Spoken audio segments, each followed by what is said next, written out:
Hello friends, Tamil செய்திகளை தெரிஞ்சுக்க Tamil spicy சேனலை சப்ஸ்கிரைப் பண்ணுங்க. வரக்கூடிய நாடாளுமன்ற தேர்தலில் பாஜகவானது அதிமுகவோட கூட்டணி அமைச்சு போட்டியிடணும் அப்படின்னு பேச்சுவார்த்தை நடத்திட்டு இருக்காங்க. இப்போ மத்திய அமைச்சரான ராமதாஸ் அத்வாலே புதுச்சேரிக்கு வந்திருக்காங்க. இது குறித்து பேட்டியும் கொடுத்திருக்காங்க. ராமதாஸ் அத்வாலே பாஜகவுக்கு ரொம்ப நெருக்கமான ஒருத்தர். மராட்டிய மாநிலத்தோட மிக முக்கியமான தலித் தலைவர்கள் இவரும் ஒருத்தர். அதனால பாஜகவானது இவருக்கு மத்திய அமைச்சர் பதவியும் ராஜ்யசபா எம்பி பதவியும் வழங்கியிருக்காங்க. இவங்க பேட்டி கொடுக்கும்போது 2 விஷயத்தை பத்தி சொல்லியிருக்காங்க. அந்த விஷயங்கள் தான் அரசியல் வட்டாரத்துல மிகப்பெரிய பரபரப்பை ஏற்படுத்தியிருக்கு. முதல் விஷயம் பாத்தீங்கன்னா, கண்டிப்பா வரக்கூடிய நாடாளுமன்ற தேர்தலில் பாஜகவானது தான் வெற்றி பெறும் அப்படின்னு சொல்லியிருக்காங்க. தமிழகத்துல பாஜக அதிமுகவோட கூட்டணி அப்படிங்கிறது உறுதியானது அப்படின்னு சொல்லியிருக்காங்க. ஒரு மத்திய அமைச்சர் தமிழகத்துல பாஜக அதிமுகவோட கூட்டணியை பத்தி இந்த அளவுக்கு தெளிவா பேசின விஷயம் தான் அரசியல் வட்டாரத்துல பரபரப்பை ஏற்படுத்தியிருக்கு.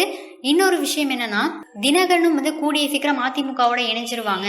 தமிழக மக்கள் நலன் கருதியும் அதிமுகவோட நலன் கருதியும் தினகரன் கூடிய சீக்கிரமா அதிமுகவோட இணைவாங்க. இது கண்டிப்பா நடக்கும் அப்படின்னு உறுதியா சொல்லியிருக்காங்க. இதன் மூலமா தினகரன் தரப்புக்கும் எடப்பாடி பழனிசாமி தரப்புக்கும் தொடர்ந்து பாஜகவானது கூட்டணி குறித்து நெருக்கடி கொடுத்துட்டு இருக்காங்க அப்படிங்கிறது தெளிவா தெரியுது. ஆனா தினகரன் பாஜகவோட நாங்க எப்பயுமே கூட்டணி அமைக்க மாட்டோம் அப்படின்னு சொல்லிட்டு இருக்காங்க.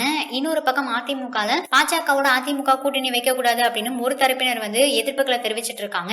இப்படி இருக்கும்போது மத்திய அமைச்சரான ராமதாஸ் அத்வாலே கண்டிப்பா தினகரன் அதிமுகவோட இணைவாங்க. அதிமுக பாஜகவோட கூட்டணி சேர்ந்து வரக்கூடிய நாடாளுமன்ற தேர்தலில் சந்திப்போம் அப்படின்னு சொல்லியிருக்காங்க.